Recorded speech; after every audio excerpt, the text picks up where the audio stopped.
ಉತ್ತರ ಕರ್ನಾಟಕ ನ್ಯೂಸ್, ಇದು ಕನ್ನಡದ ಉಸಿರು.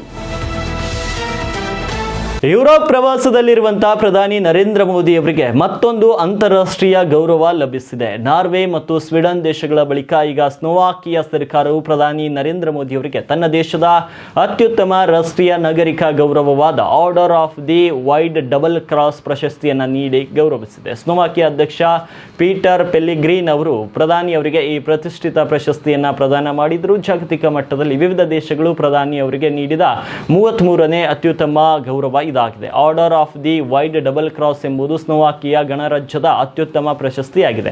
ಭಾರತ ಮತ್ತು ಸ್ಲೋವಾಕಿಯಾ ನಡುವಿನ ದ್ವಿಪಕ್ಷೀಯ ಸಂಬಂಧಗಳನ್ನು ಬಲಪಡಿಸುವಲ್ಲಿ, ಜಾಗತಿಕ ಮಟ್ಟದಲ್ಲಿ ಸಹಕಾರ ಮತ್ತು ಅಂತಾರಾಷ್ಟ್ರೀಯ ರಾಜತಾಂತ್ರಿಕತೆಯನ್ನು ಹೆಚ್ಚಿಸುವಲ್ಲಿ ಪ್ರಧಾನಿ ಮೋದಿ ಅವರು ನೀಡಿದ ಅತ್ಯುತ್ತಮ ಕೊಡುಗೆಯನ್ನು ಗುರುತಿಸಿ ಈ ಗೌರವವನ್ನು ನೀಡಲಾಗಿದೆ. ಪ್ರಶಸ್ತಿ ಸ್ವೀಕರಿಸಿದ ನಂತರ ಇನ್ಸ್ಟಾಗ್ರಾಂನಲ್ಲಿ ಪೋಸ್ಟ್ ಹಂಚಿಕೊಂಡ ಪ್ರಧಾನಿ ನರೇಂದ್ರ ಮೋದಿ ಸ್ಲೋವಾಕಿಯಾದ ಸರ್ಕಾರ ಮತ್ತು ಜನರಿಗೆ ಪೂರ್ವಕ ಕೃತಜ್ಞತೆಯನ್ನು ಸಲ್ಲಿಸಿದರು. ಈ ಪ್ರತಿಷ್ಠಿತ ಪ್ರಶಸ್ತಿಯನ್ನು ಪಡೆದಿರುವುದು ನನಗೆ ಸಂದ ದೊಡ್ಡ ಗೌರವ. ಇದು 1.4 ಶತಕೋಟಿ ಅಂದರೆ 140 ಕೋಟಿ ಭಾರತೀಯರಿಗೆ ಸಂದ ಗೌರವವಾಗಿದೆ. ಈ ಪ್ರಶಸ್ತಿಯನ್ನು ಭಾರತ ಮತ್ತು ಸ್ಲೋವಾಕಿಯಾ ನಡುವಿನ ಸ್ನೇಹಕ್ಕೆ ಅರ್ಪಿಸುತ್ತೇನೆ ಅಂತ ಅವರು ಬರೆದುಕೊಂಡಿದ್ದಾರೆ.